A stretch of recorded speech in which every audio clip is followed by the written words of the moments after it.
السلام علیکم دوستانو شیردل تخنیکی معلوماتي چینل ته ښه راغلاست. زموږ د نن ورځې ټاپک او موضوع ده کله چې تاسې په خپل کور کې وي اف ډي انورټر انسټالوئ نو باید دې ته څو سولر پینلې نصب او کنیکشن شي. نو دوستانو زه غواړم په دې رابطه ستاسو سره مختصر لنډ او مهم معلومات شریکم. نو دوستانو دا ویډیو مه سکپ کوئ، تر اخره پورې وګورئ تر څو د دې مفیدو معلومات څخه ځانونه برخمن کړئ.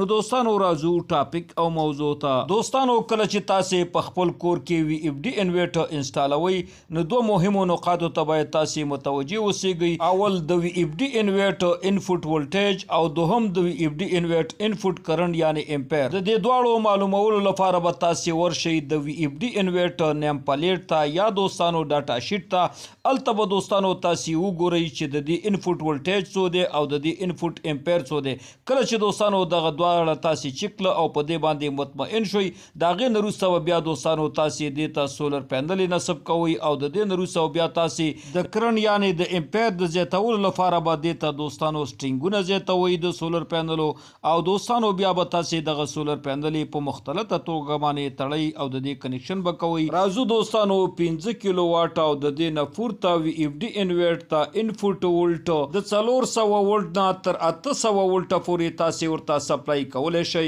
نو د ولټ د زیاتولو لپاره باید تاسې سولر پینلې په سټرینګ کې په مسلسله یعنی په سیریز ډول باندې باید نصب او کنیکشن کوي تر څو د وي اف ډي انورټر د انپوټ ولټیج مطابق ورته ولټ د سولر پینلو د مسلسلې تړلنې په واسطه باندې ورته ولټیج نصب کنیکشن او سپلای شي. راځو دوستانو د وي اف ډي انورټر امپیر ته. کله چې دوستانو د وي اف ډي انورټر ډاټا شیټ یعنی پلیټ تاسې وګتو په دې باندې امپیر چې څومره انتخاب شوی وي نو د دې د امپیر د برابرولو لپاره باید تاسې نور سټرینګونه د سولر پینلو برابر کړئ او د دغه ټولو سولر پینلو سټرینګونه بیا دوستانو په موازي توګه باندې نصب او کنیکشن کړئ تر څو د وي اف ډي انورټر د امپیر مطابق ورته امپیر برابر شي او د وي اف ډي انورټر د ولټ مطابق ورته ول برابر شي. د دې نه وروسته دوستانو بیا تاسې کولی شئ د خپل وي اف ډي انورټر څخه په نورمال ډول باندې استفاده وکړئ او د دې څخه هر قسم موټر چې تاسې استعمالوئ په خپل کور کې دا په نورمال ډول باندې وچلوئ.